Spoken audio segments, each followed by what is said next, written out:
Now, in this video, I want to show you exactly how I traded NFP. And you can see it over here that I traded NFP on gold and the market went straight into my direction. Now, this video is created to really show you the technical aspect of how I predicted that direction, both with my students and also just individually myself. I'm going to break it down both on USDJPY as well as on gold. We're going to start on gold, then we're going to show you the power of correlation between USDJPY as well as gold.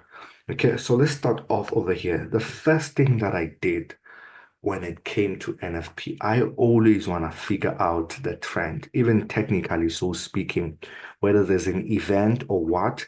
I understand that an event, news event, is just there to add the volatility to the market. Technicals, if they were meant to move in that direction, whether there is news or what, it's going to move in that direction. So it does not phase me. I do not get scared. So the first thing here, I was on the H1. I always just trade on the H1 most of the time. It gives me the intraday time frames. So understanding quickly just crash course here on just trend or rather trend trading, right? Where we have this trend, as you can see, there's a bearish market over there. We have a pullback, we have the impulse, okay? We have the pullback. And of course, by the time the event came about, I was now figuring out that we are actually about to create a new impulse. So for me, that gave me overall, even before just setting up my, you know, my guidelines on how smart money and all of that, I already knew that we're gonna be selling this market on gold. Okay, but now for a beginner, that might not be as easy just to break down the trend and just go ahead and take.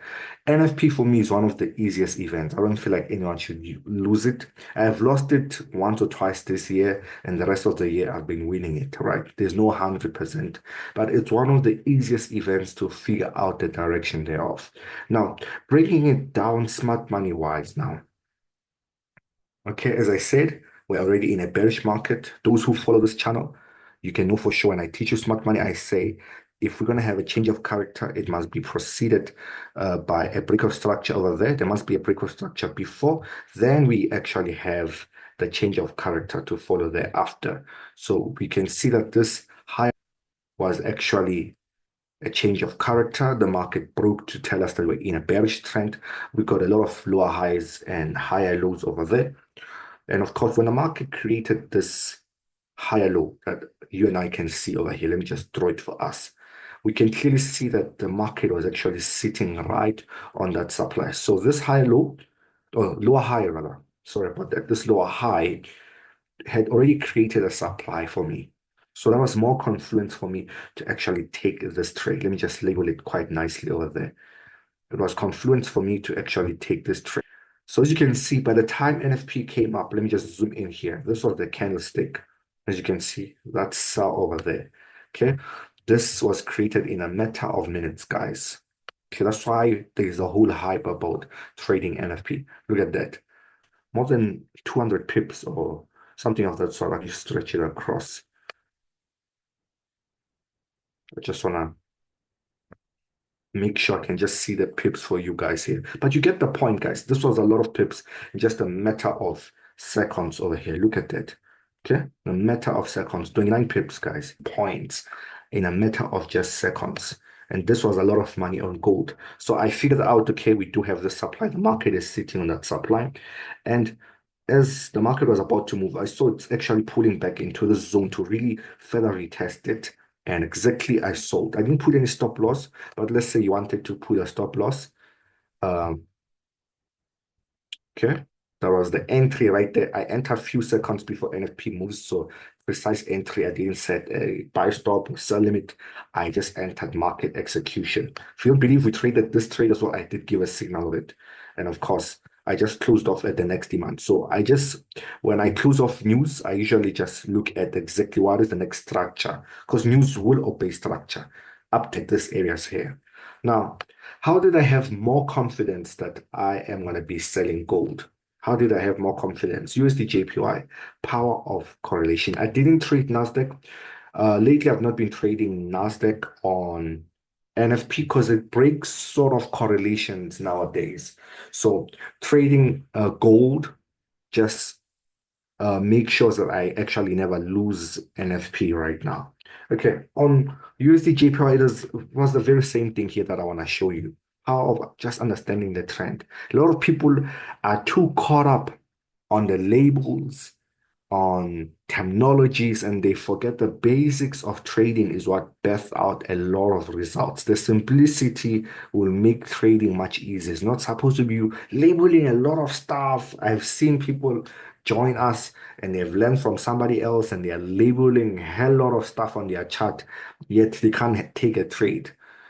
Minimize the labeling. As a beginner, leave the labeling. Just stick to structure. If you don't know the name of something, it does not matter as long as you're making money. Okay, look at that. Impulse, pullback. When NFP came out, created another impulse.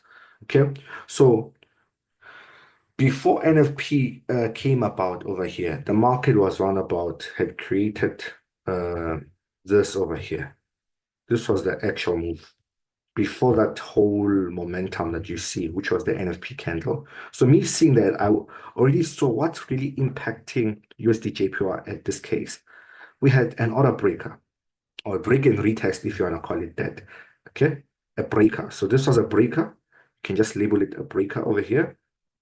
There we go. This was a breaker that was broken by the market. So it was supposed to be a supply. The market broke it, came back to retest it, and we can clearly see how the market actually bought up. Now, if somebody took an entry, I think one of my students did take an entry in USD JPY. I'm not quite sure, but I think somebody did send the result over there. Okay, stop loss right here. And of course, take profit. Because here was room to the left, you could have just used any take profit. Room to the left, kinda you just swing it. But sometimes once the candlestick starts to exhaust itself, I am out of that market. Okay, this was USD JPY, guys.